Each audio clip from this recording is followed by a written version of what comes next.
Quiero compartir un mensaje que Dios me ha regalado y le doy nuevamente gracias a los pastores de la casa, quienes también me permiten poder predicar la palabra acá en su iglesia, y darles gracias por la confianza. Y también es un regalo el hecho de estar predicando hoy, porque predicar y enseñar es un don y un regalo de parte de Dios.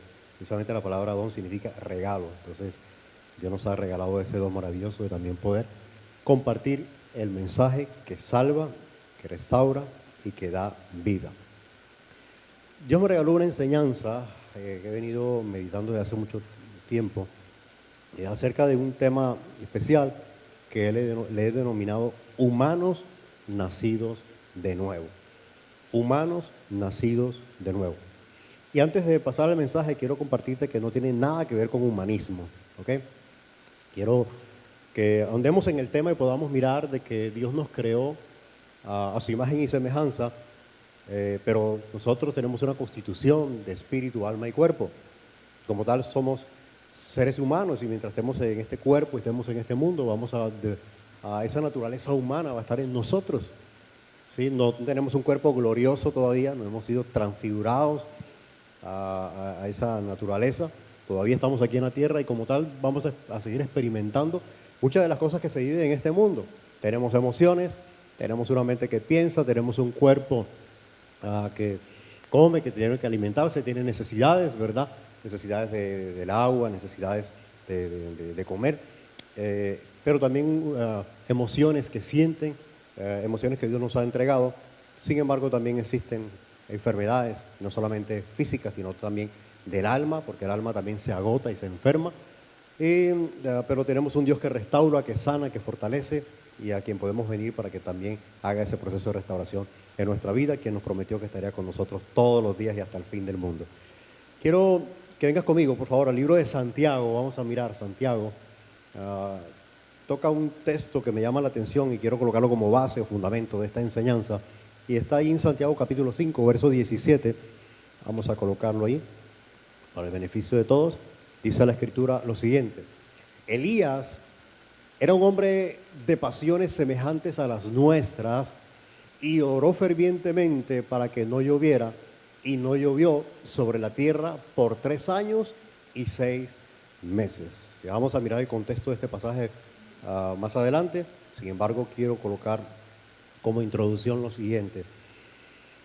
Hace algunos días tuve la oportunidad de poder compartir un mensaje a un grupo de pastores, de líderes religiosos del departamento del Magdalena, y pude llevar ahí un mensaje relacionado con lo que es el servicio y con lo que es el tema de la humanidad que nosotros como creyentes tenemos y que también como líderes religiosos prestamos un servicio a la comunidad, a las congregaciones donde estamos, donde pastoreamos, donde ejercemos el ministerio llamado que Dios nos ha hecho, y que necesitamos recíprocamente tener un trato digno, tanto de los líderes religiosos hacia los creyentes, pero de ellos también hacia nosotros.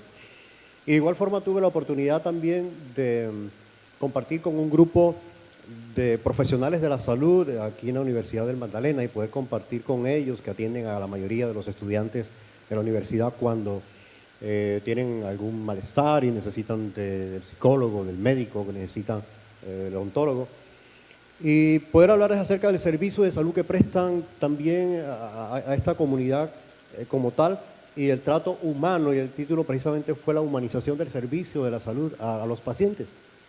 Y allí pude hablar acerca de algunos principios que debemos de conocer nosotros en el trato humano y no deshumanizarnos, porque esto puede generar un mal trato hacia las personas o del usuario hacia el profesional o del creyente hacia, bueno, y aún entre nosotros mismos, porque cuando nos deshumanizamos también como personas, vamos a contestar de una manera equivocada, vamos a endurecer nuestro corazón, no vamos a sentir amor por el prójimo.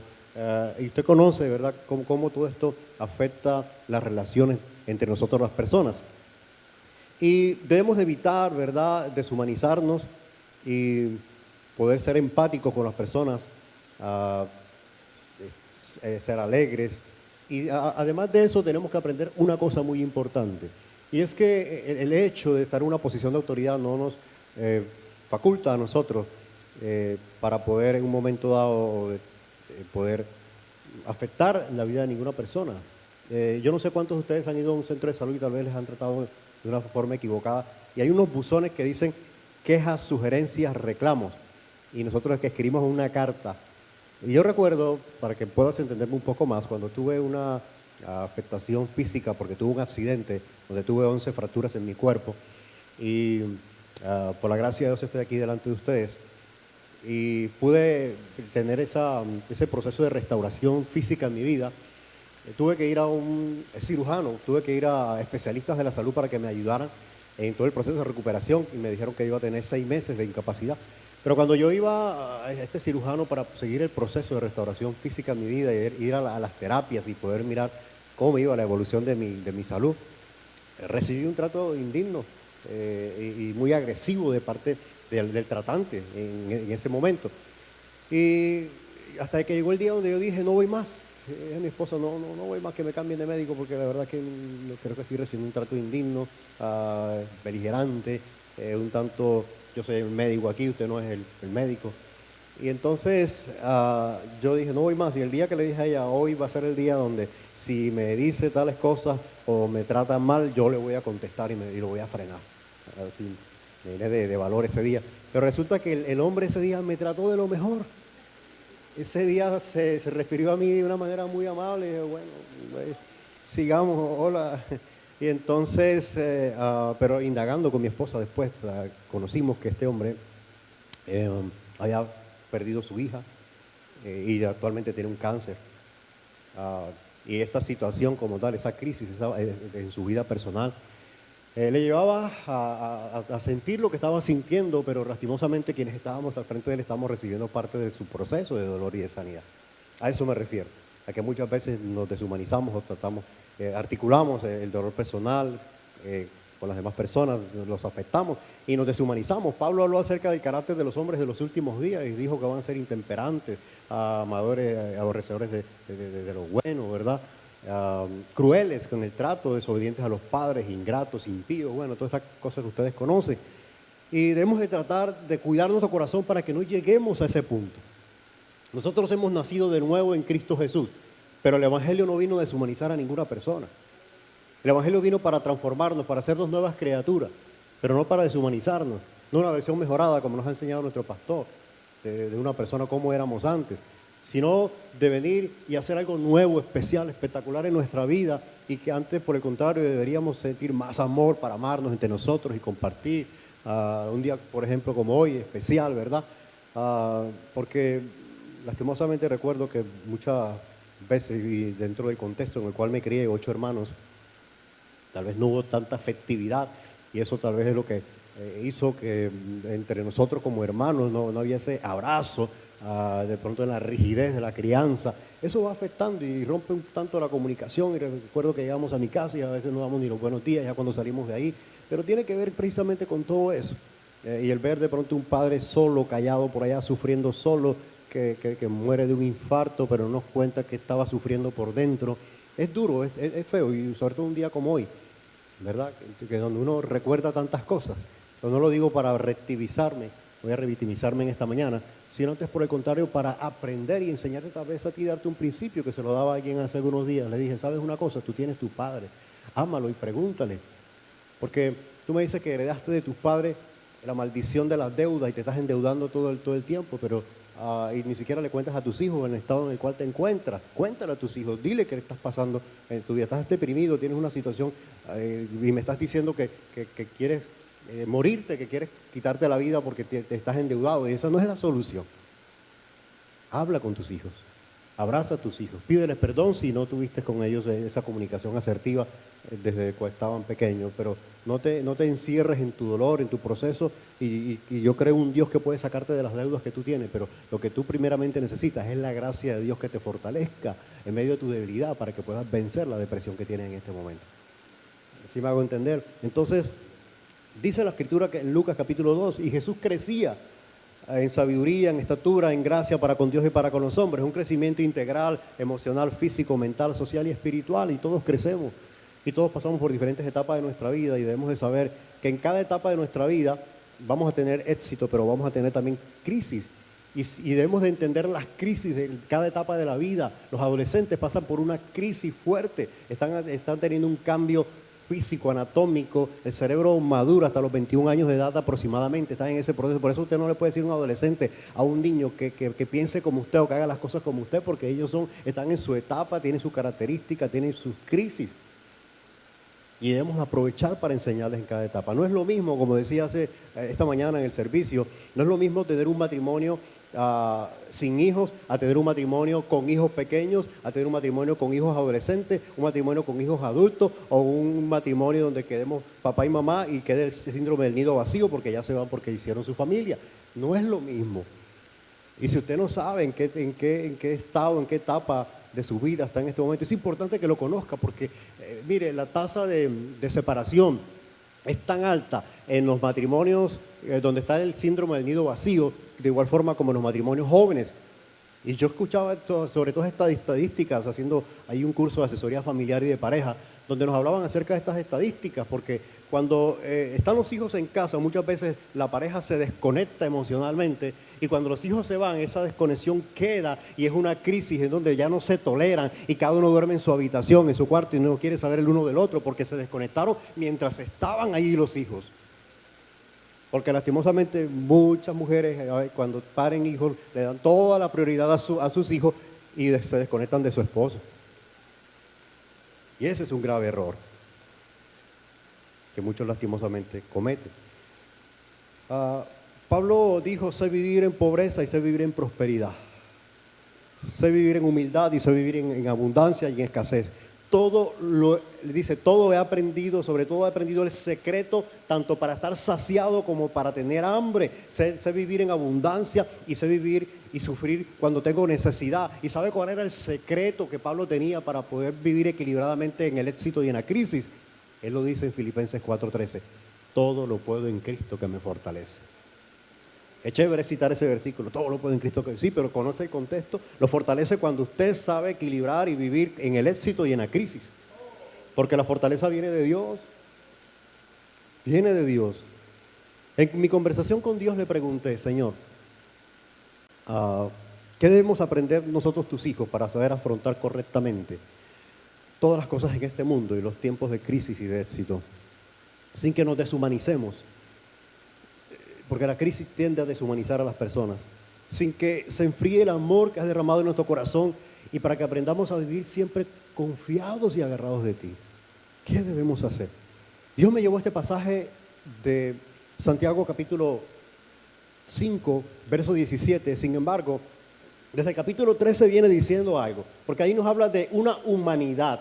Dice una humanidad de un hombre llamado Elías, y de este hombre quiero hablarte esta mañana, Elías. Pero miren, el contexto de este pasaje viene diciendo, si alguno sufre entre ustedes, haga oración. Si alguna persona está en sufrimiento, ore. Si alguna persona está alegre, cante. ¿Está alguno enfermo entre ustedes? Llame a los ancianos de la iglesia y que oren por él, ungiéndole con aceite en el nombre del Señor. Y la oración de fe restaurará. Hay que estar enfermo y el Señor lo levantará. Y si ha cometido pecado, le serán perdonados. Una cosa es enfermedad y otra cosa es maldad. Diga, enfermedad y maldad son diferentes. Pero muchas personas que tienen pecado se hacen los enfermos para que los exoneren de ir a la cárcel y se consiguen su certificado. O hay abogados que se prestan para todo esto, lastimosamente, y perdóneme si hay un abogado acá, pero se prestan para esto y entonces confunden o hacen que les hagan un certificado que están enfermos, ¿verdad? Para evitar ir a la cárcel. Pero escúcheme, el anciano de la iglesia debe reconocer, y permítame dar un mini curso de consejería, debe conocer cuando alguien que está frente a ti, lo que te está confesando, porque muchas veces el motivo de consulta por el cual viene la persona, el 80% de lo que te dice no es verdaderamente el motivo de consulta. Es otro el motivo de consulta. ¿Por qué vienes? Tengo depresión. Ok, ¿de dónde sacaste esto? No, lo busqué en internet y Google me dijo que tengo depresión. No sabía que Google tenía una tarjeta profesional para diagnosticar que tienes depresión. No, el único autorizado es un especialista en la salud clínica. Escucha, entonces, ¿qué pasa? Que una cosa es maldad. Y aquí está diciendo, si ha cometido pecados, que se arrepienta, llévalo al arrepentimiento. Pero si es una enfermedad, pues ora con él, úngelo con aceite y ora. El Señor puede sanar una enfermedad física como también una enfermedad mental. Claro que sí, yo lo entiendo. Una esquizofrenia, un trastorno mental, Dios lo puede sanar de igual forma como puede sanar un cáncer, un SIDA o cualquier tipo de enfermedad. Yo lo creo. Pero si se necesita remitir al psiquiatra, si necesita remitirse al médico, al cirujano, hay que remitirlo, hay que ser responsable, por favor. Y Pablo lo está diciendo, Santiago, perdón, lo está diciendo acá. Y cuando está hablando de todo eso, y está hablando que la oración ferviente tiene poder, y esas eran las oraciones de Elías, un hombre de mucha oración, de mucha pasión, de mucho fuego, de mucho avivamiento. Entonces, luego va y nos dice, bueno, pasemos al otro, el 16 y 17, dice, por tanto, confiesen sus ofensas. Ok, si es una persona que tiene falta de perdón, llévalo a que vaya y perdone, que haga la silla de perdón y que vaya y perdone. Es lo que está diciendo al consejero, a los consejeros. Y entonces dice, verso 17, ahí aterrizamos, dice, Elías era un hombre semejante a nuestras pasiones, es decir, con debilidades, pero también con fortaleza, y era un hombre que oraba, y la oración tenía un poder tanto que detenía la lluvia y que oraba para que lloviera. Pero ¿quién estaba detrás de todo esto? Dios. Porque también dice, la oración de fe, la oración que las personas hagan con fe sobre él, no es la oración de fe, Señor, te confieso como no, es la oración de fe de aquellos que oran por él para que sea sanado. Dice, restaurar, y la oración de fe levantará, restaurará al que está enfermo, está diciendo la Escritura. Y llego allí a este texto en particular porque dice, Elías era un hombre semejante a nosotros. Un hombre común y corriente, una mujer común y corriente como los que estamos aquí sentados esta mañana. Un personaje bíblico de la Escritura. Usted pudiera decirle, ¿por qué no tomó a Jesús? Ahí vamos a aterrizar. Pero Elías es un referente, un hombre muy usado por Dios, un profeta, un hombre con un ministerio tremendo que Dios usó, pero también tenía sus debilidades, tenía sus defectos, como usted y como yo, porque a veces pensamos que Dios usa más a tal persona o que Dios escucha más a tal persona. No, Dios nos ama a todos por igual. Escuchen. Y Elías fue usado por Dios para muchas cosas y tuvo un gran éxito. Y lo primero que Dios me dijo, porque Dios me decía que debemos aprender para no deshumanizarnos y poder vivir en este contexto del cual te estoy hablando, es aprender a manejar el éxito. Debemos aprender a manejar el éxito. Si miramos un poco la biografía de Elías, vamos a encontrar que su nombre significa Dios es mi guía. Jehová es mi Dios. Elías aparece en contexto bíblico del Antiguo Testamento en el año 900 antes de Cristo. Nació en Tisbe, por eso se le llama Elías el Tisbita, en Galat. Coordinaba una escuela profética en aquel tiempo. Era un hombre de mucho fervor, de mucha oración. El libro de Malaquías se refiere al espíritu de Elías, hablando de Juan el Bautista, es decir, que vendría un mensajero de parte de Dios para abrir el camino, para que el Mesías llegara a la tierra. Pero habla del mismo fervor con el cual tenía Elías, no que Juan el Bautista era Elías, sino que vendría con el mismo fervor, la misma pasión de Elías. Y Jesús habló de Elías y dijo que fue el único que fue escogido para que fuera en medio de la crisis que tuvo la tierra de hambre y de falta de lluvia en ese tiempo para ir una viuda en Sarepta. Elías y Moisés aparecen a Cristo durante su ministerio público y en el monte de la transfiguración.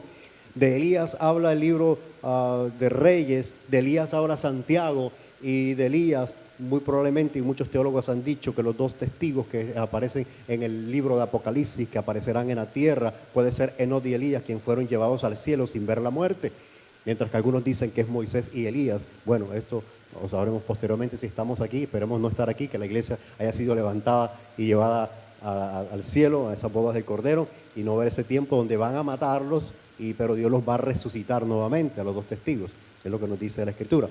Entonces vemos que de Elías habla toda la Biblia. Es decir, Dios quiere decirnos algo. Yo cuando veo repetitivamente algo en la Biblia, digo, Dios aquí nos quiere decir algo. Cuando Dios habla 2 veces, dice la palabra, es por algo. Cuando Dios te habla 1 y 2 y 3 veces, y es posible que al llegar aquí esta mañana ya Dios te haya hablado de algo de lo que yo estoy tocando aquí. Es decir, Dios te está confirmando lo que ya te habló a través de mi boca. Primero de Reyes capítulo 17 nos habla del contexto donde Elías aparece. Y permíteme hacerte un resumen porque no podemos leer todo el texto. Y es que dice la Escritura, entonces Elías Tisbita, que era de los moradores de Galat, dijo a Acad. Acad era el rey de Israel en ese tiempo. Dice la Biblia que fue el rey más malvado, más perverso que tuvo la nación de Israel. Y se casó con una mujer llamada Jezabel, que era de los sidonios, adoraba a otros dioses paganos y trajo su religión pagana a Israel e hizo que todos dejaran a Jehová y se convirtieran a Baal y a Acera. Montó sus profetas, montó sus templos, sus iglesias, mató a los profetas de Dios y colocó 850 profetas de ella para que todo el mundo siguiera a esos dioses, porque su esposo Acab, que era del pueblo de Israel, escúcheme, se dejó controlar, manipular. Ya después algún día se hablará de lo que es el espíritu Jezabel y todo eso, cómo controla, cómo gobierna, cómo daña, ¿verdad? Y esta mujer tomó el control de Israel en ese tiempo. Dice que vino Elías, ¿verdad? Y delante del rey y le dijo: ciertamente no habrá rocío de lluvia en estos años, sino por la palabra de mi boca. Sigamos. Y vino Elías la palabra del Señor diciendo: sal de aquí. Dios le dijo a Elías: Elías, ya diste la palabra, no va a llover durante 3 años. Ahora tú vete al oriente, escóndete junto al arroyo de Querit, que está al oriente del Jordán, y beberás del arroyo, y he ordenado a los cuervos que te sustenten allí. Y él fue e hizo conforme a la palabra del Señor, pues fue y habitó junto al arroyo de Querit, que está al oriente del Jordán. ¿Y qué pasó? Y los cuervos le traían pan y carne por la mañana y pan y carne al atardecer, y bebía del arroyo. Y más adelante dice que Dios después lo sacó de ahí cuando se acabó el agua del arroyo de Querit y lo envió a la casa de una viuda para que la viuda lo sustentara durante 3 años. Es decir, el tiempo que hubo sequía en la tierra, Dios nunca dejó de sustentar a su siervo. Dios siempre buscó la forma, en medio de la crisis, de sustentar a Elías. Elías conocía a Dios y sabía que era un Dios que sustenta, que cuida, que protege, que sana. Y Dios hizo todo esto con Elías. Elías tenía una buena relación con Dios. Dios siempre va a buscar la forma de cómo bendecirte a ti en medio de tu crisis, en medio de tu necesidad. Pero ¿qué hacemos muchas veces nosotros? Salimos a satisfacer esa necesidad de una forma equivocada, haciendo cosas que Dios no nos ha mandado a hacer. Y si Dios tiene que mandarte a un arroyo, en este momento tal vez estás pasando un momento de crisis económica, Dios te va a mandar al lugar donde está la bendición.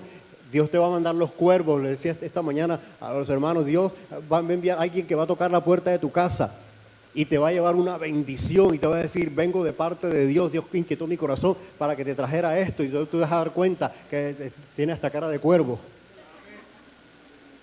Porque es Dios quien le ha hablado y le ha dicho: ve y sustenta a mi siervo está pasando por un momento difícil. Pues Dios utiliza hasta los cuervos, que los cuervos no traen, los cuervos roban. Trabajé en un hotel durante muchos años y hay unos pajaritos negros, no sé cómo que se llaman, María Mulata. Esos pajaritos son vivos y entonces traían los bufés a la mesa y antes que el huésped llegara, ellos llegaban, pasaban primero y agarraban la presa y se la llevaban. Estos pájaros roban, pero mire, Dios les dio la orden a los pájaros para que fueran y sustentaran a Elías. Si Dios tiene que hacer eso en tu vida, lo va a hacer. Hasta lo robado se la llevan. Escuche, y Elías llega a Acab y le dice: sabes una cosa, el pueblo de Israel está en esta condición, pasando hambre, pasando trabajo. Es decir, un gobernante puede hacer que su nación pase por un estado como el que estaba pasando en el estado de Israel en este tiempo, precisamente por desviar la adoración a Dios. El que la gente quite la relación a Dios, el romper relaciones. Escúcheme, en un momento determinado, pero quiero decirte, Dios nunca va a romper relaciones con su pueblo. En Colombia hay una iglesia de Jesucristo, escúcheme, que somos nosotros, y Dios no ha roto relación con ninguno de sus hijos en Colombia. Dios no lo hace. Dios amaba a Elías, no lo dejó solo, no lo abandonó. Y entonces él confronta al rey y le dice: la nación está así por tu culpa, y sabes una cosa, no va a llover, sino cuando yo abra mi boca y diga que va a llover. Pero ¿sabe por qué Elías estaba envalentonado y le hablaba así acá? Era el rey, lo podía cortar la cabeza, lo podía matar. Porque Dios estaba con él, porque Dios estaba detrás del asunto. Y Elías se fue, Dios lo manda al arroyo, lo manda a la casa de la viuda, y 3 años lo sustenta. Allí resucita al hijo de la viuda. Allí empieza Dios a hacer milagros a través de Elías en medio de la necesidad que había en todo el mundo entero en ese tiempo. Y Elías entonces alcanzó el éxito. Dios luego le dice a Elías: ya se cumplió el tiempo, ves nuevamente delante de Acab y dile qué va a pasar ahora. Elías llega delante de Acab y le dice: voy a orar para que llueva. Después Elías se arrodilló y oró 7 veces para que lloviera. Usted conoce la historia. Y como una nube, especie de una mano, traía las nubes para que lloviera después de la sequía. Pero antes, Elías le dijo a Acab: tráeme los 850 profetas que sirven a Jezabel. a Baal y a Acera, en cabeza de Jezabel. Y los reto para que se enfrenten conmigo y hagamos un altar. Y dice que partió un buey en varios pedazos, le echó agua y entonces le dijo a los 850 profetas, vamos a orar, ustedes 850 contra mí, y vamos a orar al Dios que cada uno de nosotros adora, y el Dios que responda, ese es el Dios de Israel. Y dice la palabra que los 850 profetas comenzaron a orar y comenzaron a hacer ritos, rituales y una cantidad de cosas, y se sajaban y se botaban sangre y hacían todo, pero el Dios Baal, el Dios de la lluvia, no les respondió, no llovió, no pasó nada, no cayó fuego del cielo, no sucedió nada. Pero dice la palabra que Elías mandó a echar más agua al altar y oró fervientemente con las oraciones que hacían a Elías. Dice que la oración eficaz del justo puede mucho. Y Elías oró fervientemente, dice que vino fuego del cielo, consumió el altar. Y cuando la gente, todo el pueblo se dio cuenta de lo que había sucedido y que el Dios de Elías había respondido, entonces se arrepintieron y volvieron su corazón a Dios. Ahí estaba Acab viendo todo esto.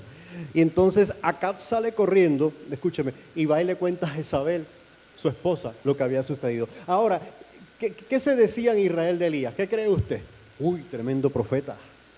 Elías estaba en la cúspide del éxito. Elías estaba diciendo, yo soy el gran profeta, a mí Dios me usa. Y debemos de tener cuidado porque el éxito se nos puede subir a la cabeza.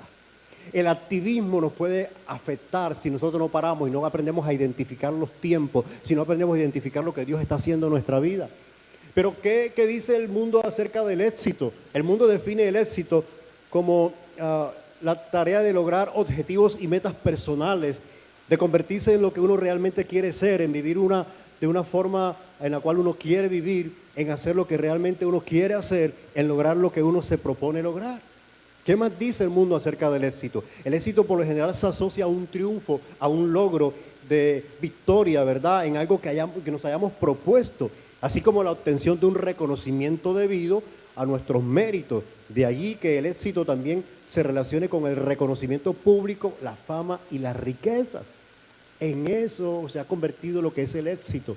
Y necesitamos muchas veces, por muchos vacíos que tenemos en el corazón, el ser reconocidos permanentemente cuando hacemos algo. Siempre estamos haciendo algo para que la gente nos felicite y nos diga qué bueno que lo hiciste.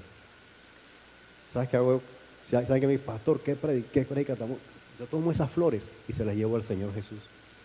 Porque toda la gloria es para ti, Señor.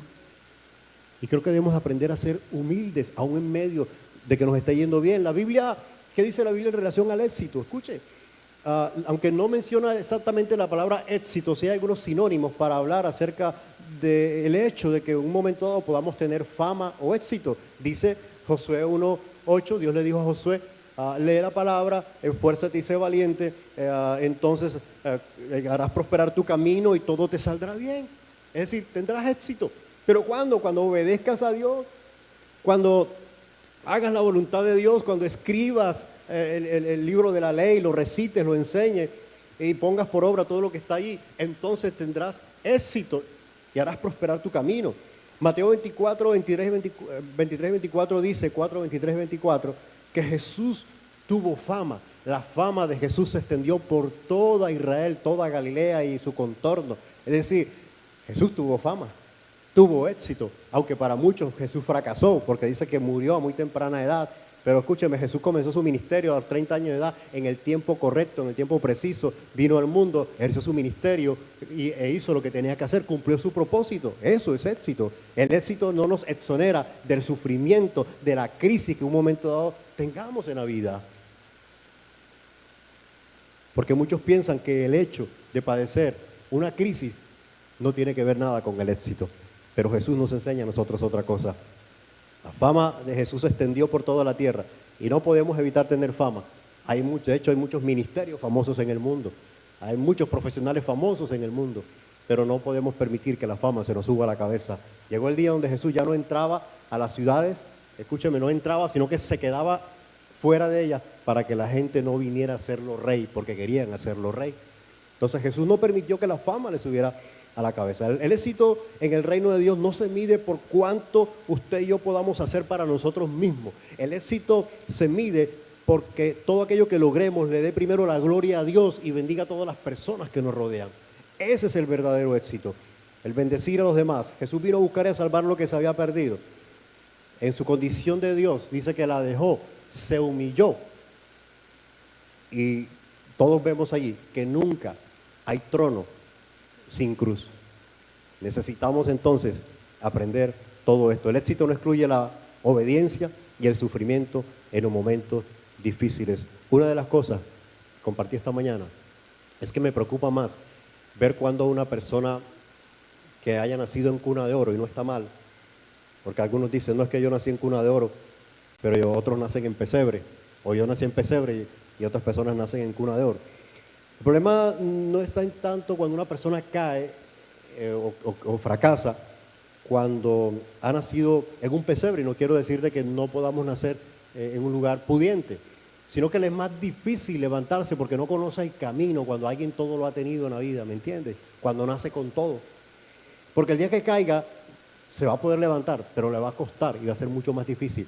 A lo contrario de aquel que aprendió a hacerlo desde cero, que creció, que fue creciendo, y si algún día fracasa, va a saber cómo comenzar porque conoce el camino y conoce cómo comenzar a colocar el primer ladrillo.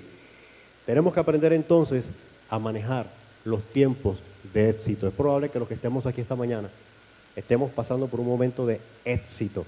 Tu vida ministerial, profesional, tu nombre es reconocido en muchos países, tal vez. Cuentas con el recurso económico, tienes recursos en el banco, tienes la nevera llena, qué sé yo, estás siendo un profesional exitoso. Yo te digo, aprendamos a manejar el éxito.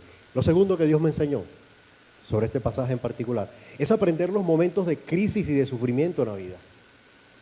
Es aprender a saber de que la moneda tiene dos caras. Y una cara es el éxito, los momentos de vacas gordas, pero también la otra cara de la moneda nos habla de la época o el tiempo de las vacas flacas. Todos queremos los tiempos de vacas gordas, ¿cierto? Todos quisiéramos, pero sabes que el sufrimiento muchas veces y la necesidad nos enseña muchas cosas. Y tenemos que aprender, por eso Pablo lo decía, he aprendido. ¿De dónde lo aprendió y de quién? De Dios. De los momentos difíciles que él pasó, los que Dios le permitió, perdónenme la palabra que voy a utilizar, las embarradas que cometió, le debieron enseñar algo, y si las embarradas no nos enseñan nada y no aprendemos, volveremos a caernos otra vez. Y Pablo dijo, en todo y por todo estoy enseñado, tanto para tener como para no tener. ¿Sabes tú vivir cuando no tienes? O cuando no tienes, entonces te amargas, le contestas a todo el mundo, peleas con tu esposa, con tu jefe, con todo el mundo, porque estás pasando un momento de crisis. Revisa tu corazón. Elías, dice la palabra, que huyó frente a lo que sucedió posteriormente. Primera de Reyes, capítulo 19, versículo 1 en adelante. Dice la Escritura.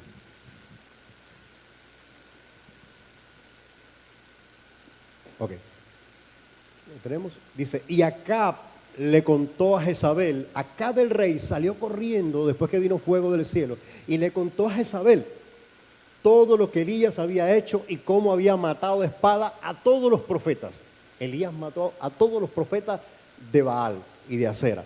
Entonces Jezabel envió un mensajero a Elías diciendo, así me hagan los dioses de ella, Baal y Acera, y aún me añadan, si mañana a estas horas yo no he puesto tu vida como la vida de uno de ellos. En pocas palabras, mañana a esta hora estás degollado. ¿Ok? Él tuvo miedo y se levantó y se fue para salvar su vida. Y vino a Berseba de Judá y dejó Elías allí a su criado. Verso 4, él anduvo por el desierto, Elías, un día de camino. Y vino y se sentó bajo un enebro, un árbol, pidió morirse y dijo, basta ya, Señor, toma mi vida, porque yo no soy mejor que mis padres. Miren lo que sucede. El escenario es transformado. Pasó del éxito ministerial, todo el mundo aplaudía, el gran profeta Elías, tremenda fama, todo el mundo lo aplaudía. Me imagino a Elías, ¿verdad?, paseándose por allí, todo el mundo lo aplaudía. Elías, qué chévere, qué bueno el éxito. Pero de repente las circunstancias, el escenario le cambia. Cuando esta mujer le manda una amenaza, le manda al de la moto, ¿verdad? Lo amenaza y le dice, Elías, mañana a esta hora vas a estar colgado, de igual forma como hiciste con mis 850 profetas. Y Elías entonces, lleno de pánico ante la amenaza, de la afectación por la crisis que comenzó a experimentar, escúcheme, y yo le pregunto a usted, ¿es un pecado tener miedo? ¿Es un pecado a usar el instinto de preservación para esconderse en medio de una amenaza? Yo creo que no, porque todos tenemos emociones y tenemos derecho a sentir y Dios nos las regaló. Tenemos derecho a estar tristes como una emoción sin que la tristeza nos lleve a la muerte. ¿Sí? Y Elías lo que hizo fue esconderse. No es un pecado tampoco expresar nuestras emociones cuando estamos en un momento de crisis.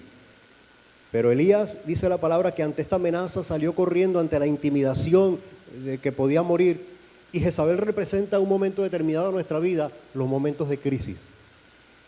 Los momentos donde nos dan la espalda. Los momentos de la enfermedad. Los momentos de las problemáticas que llegan en un momento determinado, valga la redundancia, sin que tú los invites, llegan inesperadamente, sin que tú le hayas dicho bienvenido a mi vida. Eso representa a Jezabel. ¿Qué hacemos cuando Jezabel viene a nuestra vida? Cuando esos momentos problemáticos de crisis llegan a nuestra vida. Salimos corriendo, salimos a escondernos, lo enfrentamos. Pues ante una misma circunstancia muchas personas pueden reaccionar de una manera diferente. Claro que sí, dependiendo su personalidad, su temperamento, su carácter, cómo ha sido criado, sus inseguridades, sus fortalezas. Todos podríamos reaccionar de una manera diferente. En el caso de Elías, él lo que hizo fue salir corriendo y se fue a esconderse, dejó el ministerio tirado, botado, se fue a esconder de Jezabel, pero también se fue a esconder de Dios. También se fue a esconder de él mismo, de sus inseguridades, de su sentimiento de frustración, de su agotamiento, de no haber discernido los tiempos y entender que era momento de parar y descansar.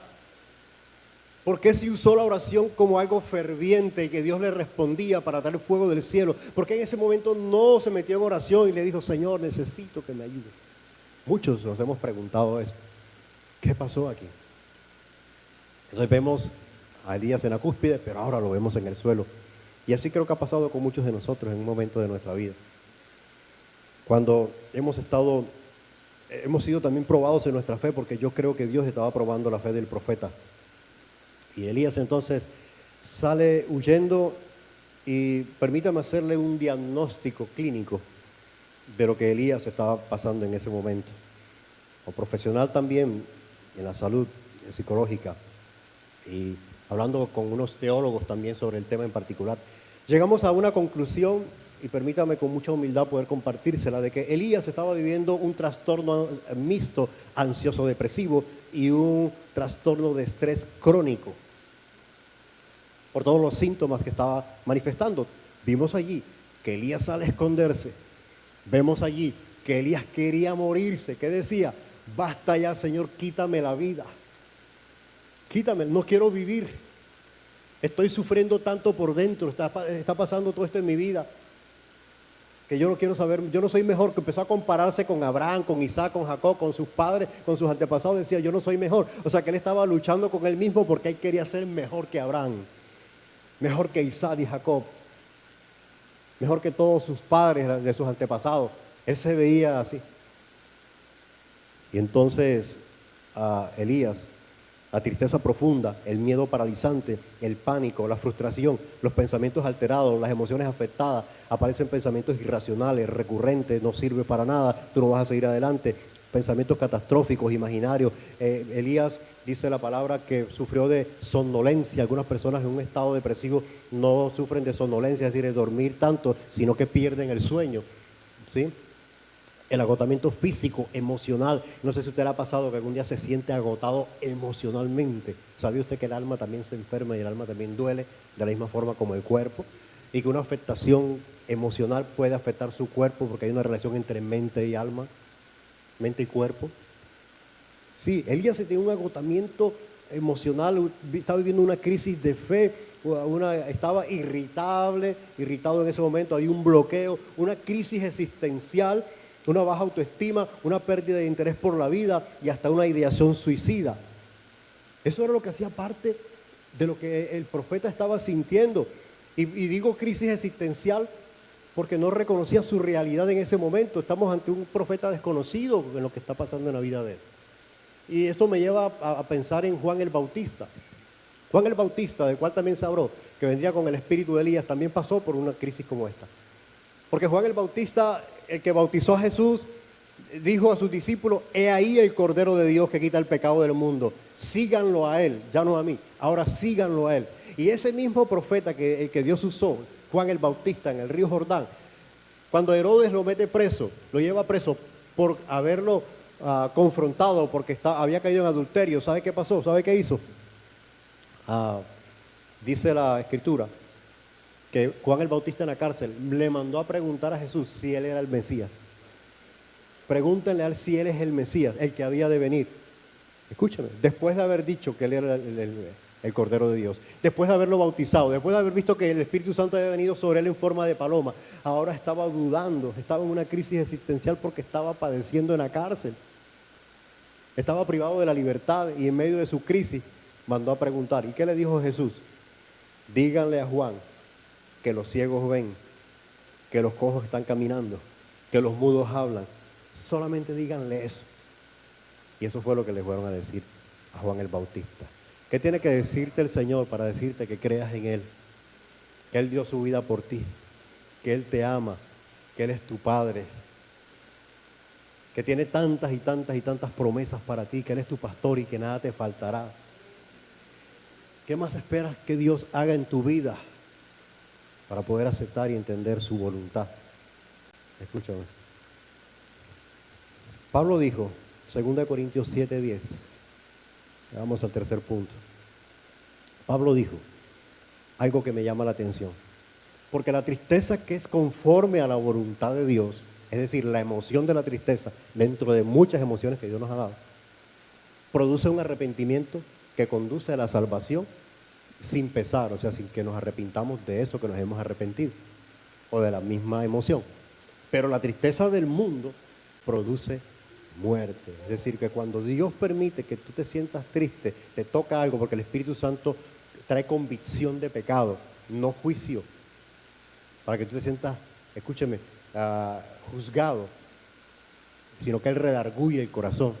Esa tristeza que Dios permite en tu vida es para fortalecerte a ti, sanarte y restaurarte, pero para fortalecer la salvación que ya Él te ha regalado, para que tú vivas ese proceso y avances.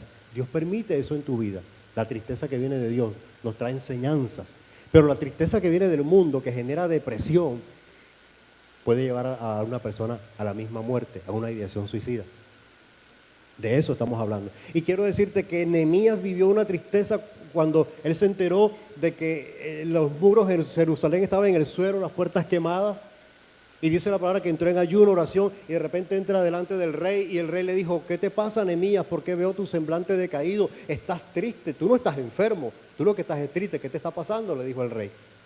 Y entonces Nehemías dijo: nunca había estado triste delante del rey, dice el libro de Nehemías, capítulo 2. Nunca ha estado triste.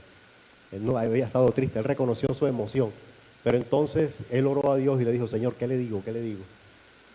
Y entonces él le dice: ¿cómo no voy a estar triste si la casa de mis padres está en esta situación? Y entonces el rey le dijo: ¿qué necesitas? Yo te ayudo. Y dice que la benéfica mano de Dios estuvo con él y el rey le proveyó todo lo que necesitaba para que fuera a Israel, a Jerusalén, a restaurar los muros. Es decir, Nehemías sintió tristeza, pero Cristo también sintió tristeza. La palabra nos dice en Mateo capítulo 26 que Cristo fue un varón experimentado, en Isaías, pero también en Mateo 26, un varón experimentado en quebranto. Mire lo que dice Mateo capítulo 26, por favor. Dice la Escritura que Jesús, estando con sus discípulos en un lugar llamado Getsemaní, les dijo a sus discípulos: siéntense aquí mientras yo voy a ¿qué? A orar. Y llevó a Pedro y a los hijos de Zebedeo, Juan y Jacobo, y comenzó a sentirse muy triste y angustiado. Es decir, Jesús también se sintió triste. Y les dijo: siento en mi alma una tristeza de muerte. Esa es la muerte, la tristeza de muerte de la cual habla Pablo. La tristeza que lleva a la muerte. Cristo mismo la sintió, porque en este cuerpo de pecado, en este cuerpo mortal, en la naturaleza caída, a veces nos dejamos afectar tanto, que hoy día hasta yo he tratado a muchos niños de 5, de 10, de 12 años en clínica, donde los padres me dicen: es que me está diciendo que se quiere matar, es que dice que no quiere vivir. La misma naturaleza humana caída. lleva a sentir que la solución de nuestros problemas, la solución a todo lo que estamos viviendo actualmente, que no sabemos cómo enfrentarlo, cómo confrontarlo, a pensar de que autoeliminándonos o quitándonos la vida va a ser la solución al problema. Antes, por el contrario, lo agrava. Y Jesús sintió tristeza hasta la muerte, pero gracias a Dios porque Jesús con su muerte nos dio vida. Y la Escritura nos da a entender, escúcheme, que Cristo con su muerte le dio muerte a la muerte. Y que allí, escúcheme, le quitó al diablo el imperio que tenía sobre la muerte y sobre el Hades. Y hoy Él tiene la vida, dice la palabra que el que tiene al Hijo tiene la vida. Él vino a transmitirnos vida y no muerte. Compartía esta mañana acerca de una atención que tuve con una señora. Y esta señora, muy bíblica, sí, usaba la Biblia para todo, para justificar aún muchas cosas. Y me dijo en consejería durante 3 ocasiones, es que yo no quiero vivir, yo quiero morirme. Yo no aguanto más este problema, esta situación. En 3 ocasiones de consejería me lo dijo.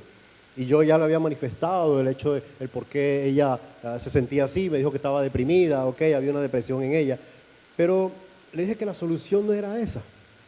Hasta que un día me dijo la 3.ª vez, yo creo que, bueno, cuando uno se quita la vida, porque uno dice que la palabra de Dios dice que nuestro cuerpo no nos pertenece a nosotros, sino a Dios, y nosotros no podemos atentar contra nuestro propio cuerpo porque es un pecado, bíblicamente ya me estaba hablando. Entonces yo creo que mejor voy a ayunar durante 40, 50 días porque una persona se muere de inanición. Entonces yo creo que si me muero ayunando me voy para el cielo y no para el infierno. Y yo le dije, qué bueno, qué buena doctrina. Y le dije, bueno, ya que me estás hablando bíblicamente, yo también te voy a hablar bíblicamente. Es que es cierto, nuestra vida no nos pertenece a nosotros, le pertenece a Dios. Pero si usted cree que con quitarse la vida de esa forma va a acceder directamente al cielo, está equivocada. Y vamos a mirar si usted verdaderamente se ha convertido y ha nacido de nuevo y tiene a Cristo en su corazón.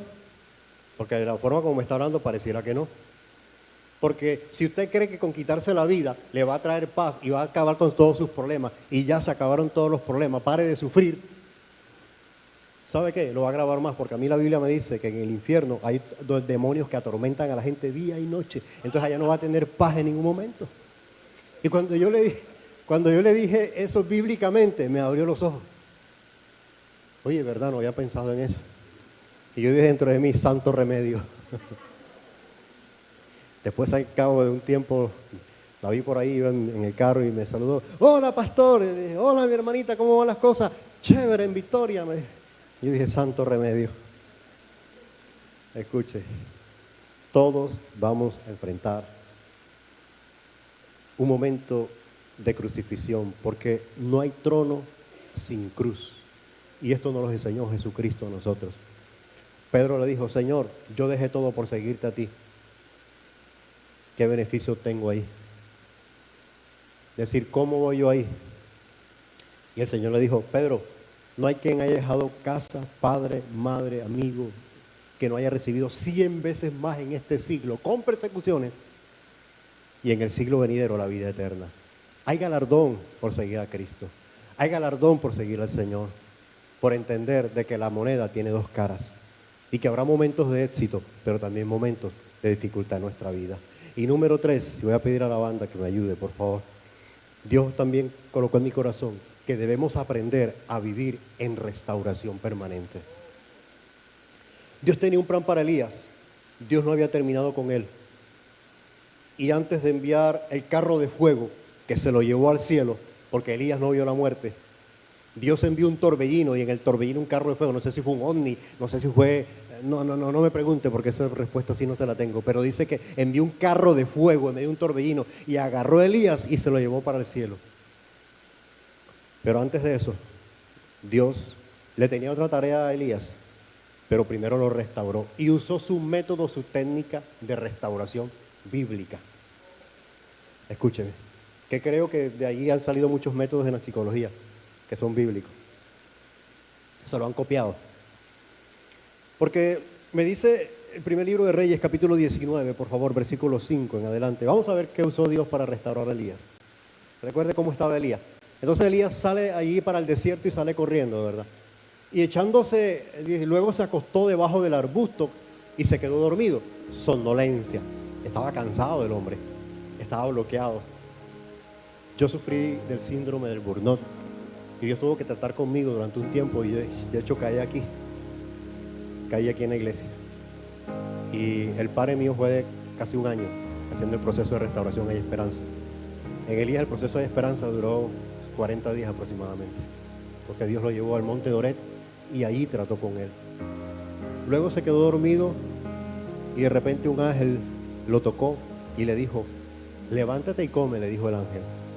Entonces, este versículo 5 me habla de lo primero que Dios utiliza para comenzar el proceso de restauración, y es que Dios puede enviar un ángel a tu vida. El ángel pudo haber sido Jesús, porque la Biblia nos habla de la teofanía, que es la aparición de Cristo en el Antiguo Testamento. O pudo haber sido otro ángel, pero Dios envió compañía. En los momentos difíciles de tu vida, no te quedes solo. Llama a alguien. Otra vez recibí una llamada: me voy a suicidar, estoy aquí, tengo una crisis, ¿qué hago? Ya no puedo más, ya no aguanto más con mi vida. Y lo primero que hice fue estabilizar a la persona emocionalmente y después decir quién está a tu lado, quién está contigo. No, mi hermano vive al lado, llámalo. Necesitamos a alguien.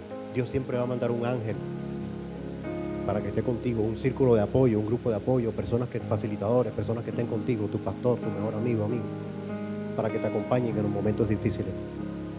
Versículos 5 y 6 dice que el ángel le dio pan y agua 2 veces para atacar su inanición de la comida, porque en momentos cuando hay un estado depresivo se puede perder el apetito y la persona puede morir por inanición o puede caer en anorexia o en bulimia. Siempre está deprimida. No sé si conocen personas que están deprimidas, o la misma anorexia y bulimia que ellos hacen para poder verse bien hace que caigan en depresión muchas veces y en ansiedad. Entonces el ángel le dio un pan y 2 veces comió, pero Elías se volvió a acostar porque estaba muy cansado. Recuerde, le dio pan y le dio agua, una comida que vino del cielo, algo que Dios preparó especialmente para él. Necesitamos, sí, el alimento del pan de vida del cielo, la palabra, la promesa, pero aquí está hablando literalmente de comida física. ¿Sabe por qué? Y de agua, porque el cuerpo necesita restablecer, el sistema necesita restablecerse, y una de las cosas que hacemos en clínica es eso.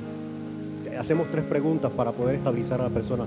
¿Cómo estás comiendo? ¿Cómo está tu apetito? Número 1. Número 2, ¿estás haciendo deporte? ¿Estás haciendo algo? ¿Estás caminando? Porque eso ayuda a nivelar los niveles de ansiedad y depresión. Y número 3, y de estrés. Y número 3, es que estás durmiendo a las 8 horas. ¿Cuántas horas estás durmiendo para poder estabilizar a la persona? Número 3, lo puso a descansar y le paró toda actividad ministerial, laboral, que generara estrés, ansiedad, síndrome de burnout. Y lo paró durante 40 días. La pregunta es: ¿cuántos días tienes que descansar? No tienes necesidad de llegar allí. Hoy Dios te está previniendo, porque una cosa es la prevención y otra es la corrección. Y aquí Dios tuvo que corregir, porque el profeta no previno lo que pudiera venir sobre su vida. Es momento de prevención. Y antes de que tengamos que parar, literalmente hablando, es mejor que nos detengamos. Si no te detienes, te vuelves trabajólico y el trabajo te va a parar, te va a detener. O Dios te va a tener que parar. Escucha, yo prefiero lo primero. Ya experimenté lo segundo.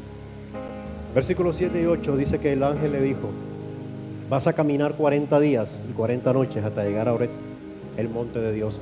Dios te está esperando, Elías, allá arriba. Camina 40 días y allí Dios te va a hablar. Lo puso a caminar, lo puso a hacer deporte. Número 5, versículo 9, dice el escritor: allí pasó la noche en una cueva. Más tarde la palabra del Señor vino a él y Dios le preguntó a Elías: ¿qué haces aquí? Usted me dirá: oye, pero qué pregunta, si Dios mismo lo mandó que se fuera para allá, pero Dios no lo mandó que se viniera para el desierto, ni que dejara el ministerio botado, ni que cayera en lo que cayó. Elías estaba en un escenario diferente al que él debería estar en ese momento. ¿Sí me entiendes? Entonces Dios le pregunta: ¿qué haces aquí? Lo confronta. A veces necesitamos que nos confronten. Y ese es el punto. Dios lo confrontó y le dice: Elías, ¿tú qué estás haciendo aquí? Y entonces Elías le cuenta al Señor, mire lo que le dice: me consume mi amor por ti. Señor, Dios de los ejércitos, los israelitas han rechazado tu pacto, han derribado tus altares, los profetas han matado a filo de espada. Yo soy el único que he quedado con vida. Y Señor, y quieren matarme. Elías se revictimiza y entonces dice, Señor, mira, estoy aquí por ahí, ok, y se está desahogando y necesitamos que la gente se desahogue y hay un proceso de catarsis porque necesitamos escuchar a la persona porque la abundancia del corazón habla la boca. Y la única forma de que sepa qué está viviendo la persona interiormente es que cuente. Cuando alguien tenga ganas de suicidarse, escúchalo. Y pregúntale por qué. Y hay veces que la persona hasta te va a decir, y lo iba a hacer con una soga, con unas pastillas, lo iba a hacer con esto, y que no te dé miedo, porque siempre que una persona dice que se va a suicidar, escúcheme, hay que prestarle atención, y no como dicen por ahí, no le prestes atención, que ese es puro invento de él. No, escúchalo y pregúntale, ¿y has pensado de la forma como lo vas a hacer? ¿Y qué has pensado sobre esto? Si no tienes la capacidad de poder hacer este tipo de preguntas y trabajar con mándalo a una persona que sí pueda trabajar con ella sobre este tema en particular. Pero sí hay que prestar atención cuando alguien te diga que se quiere morir. Dios lo confronta. Elías hace esta catarsis y le dice al Señor por qué estaba ahí. Y Dios lo confronta. Pero luego Dios lo hace salir de la cueva. Verso 11 en adelante. Dios lo hace salir. Y le dice, Elías, te voy a hablar. Y Elías sale de la cueva. Y entonces Dios permite un terremoto. Dios permite que venga fuego del cielo. Dios permite un torbellino, pero Dios no estaba ahí.